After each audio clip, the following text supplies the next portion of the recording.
የምርጫ ዓመት ስለሆነ የማንችለውን አንድም ቃል አንገባም ሲሉ ከንቲባ አዳነች አቤቤ ተናገሩ።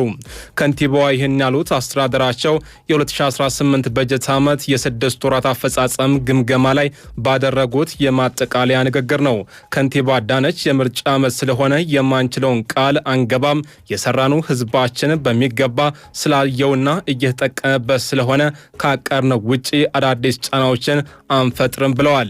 የምንመራው በቅድ የምንሰራው በታቀደ በጀት ስለሆነ ፈጣን ምላሽ የሚሹ ስራዎች ሲኖሩ ፈትሾ ወደ ተግባር መግባት የተጀመሩትንም ጥንቅቅ አድርጎና ጥራታቸውን ጠብቆ መስራትና አገልግሎት ላይ የመዋል ስራ ተጠናክሮ ይቀጥላል ብለዋል።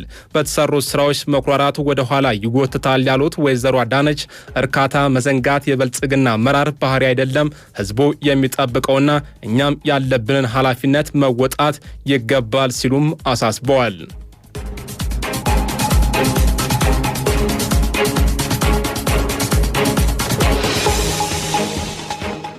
የ2018 ዓመተ ምህረት አጋማሽ ዓመት የመውጫ ፈተና ከየካቲት 16 እስከ የካቲት 27 ቀን 2018 ይሰጣል ተባለ።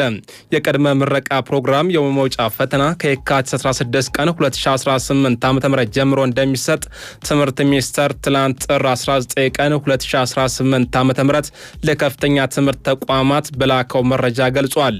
የፈተና መርሃ ግብሩን ትክክለኛና ለዩኒቨርሲቲዎች መድረሱም ተረጋግጧል። በመሆኑ የ2018 ዓ.ም ግማሽ ዓመት የመውጫ ፈተና እጩ ተፈታኞች የጊዜ ሰሌዳውን አውቃችሁ አስፈላጊውን ዝግጅት እንድታደርጉም ተብሏል።